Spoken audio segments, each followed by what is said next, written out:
It's a US FDA inspection at Cipla's Goa facility that contributes about 20 to 25%. But I'm sure Ekta will be on board to tell us more about this. But one of the flash I read is that it's a routine inspection. Okay. So, Ekta is here to tell us more about that. Ekta, any impact that you see on the stock? Good or bad news? Routine?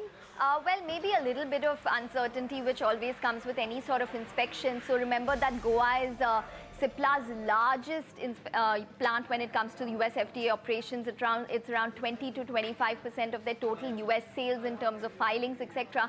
So there's always a little bit of uncertainty which comes with any sort of US FDA inspection. So my sources have told me that that inspection has begun this week, and the management of Cipla also confirmed that it is a routine general inspection plus a product-specific inspection which is taking place at the facility. So maybe a little bit of uncertainty for Cipla. In the past, September 2018, I think, was the last inspection where they received 2 observations. And before that was a year ago in Jan 2018, where they received around 8 observations. But obviously that got resolved. And just to put it into perspective, a lot of important plants getting inspected, including Lupin's Pithampur Unit 2 at this point in time. Okay, so it's just an uncertainty at the moment. We'll have to wait for the observations. Thank you, Ekta. Well, with that, let's take a look at several results that came in. HDFC Life and ICICI Prudential will also report earnings later today. Nidesh Jain, the analyst at Investec Capital Services, joins us now with his expectations. Okay, first in terms of expectations, what's the view, Nidesh? Both are insurance companies. Are you expecting good numbers? Thanks, Lada. Good morning, and thanks for having me on the show.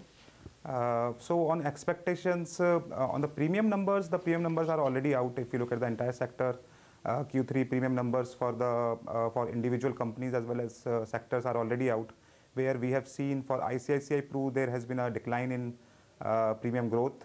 Premium actually degrew in this quarter, while there was a low double-digit growth for HDFC Life during the Q3 of FY19. But post that, I think the interesting numbers to watch out for will be the protection growth, where we expect a strong protection growth for both of these entities, upwards of around 30% on a YOY basis. And how the margin outcomes look for these two entities, where we expect stable margins on a quarter-on-quarter basis. So around 18% margins for ICICI Pru Life and around 23.5% margins for HDFC Life. And what would your views be on the stocks itself? What are the recommendations to investors? So among these two stocks, currently we cover ICICI Pru Life. We have a buy rating on the stock with a target price of around 500 rupees. And this has been our preferred pick in the insurance space.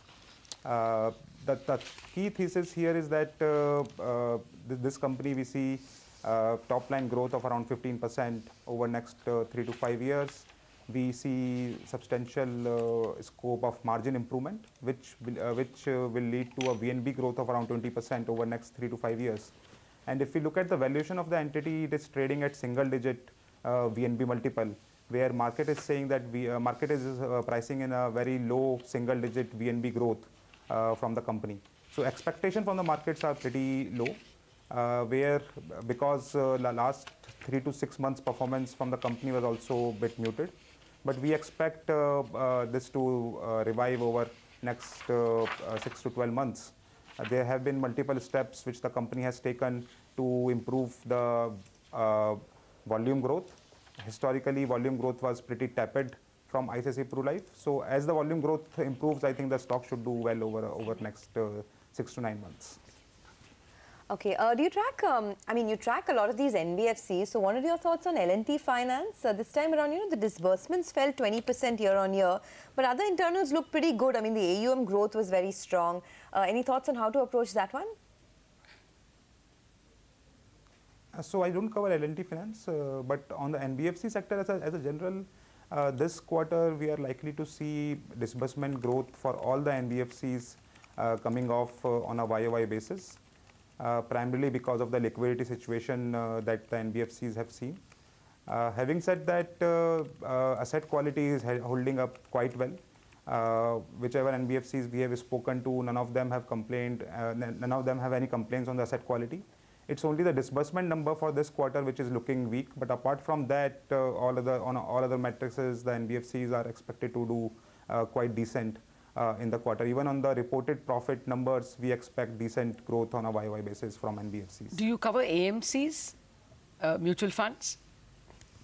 And no, I don't cover AMCs right now. Okay, we'll speak to the company. Thank you very much, Nidesh, for joining us and preparing us for the insurance company numbers that will come out today, HDFC Life.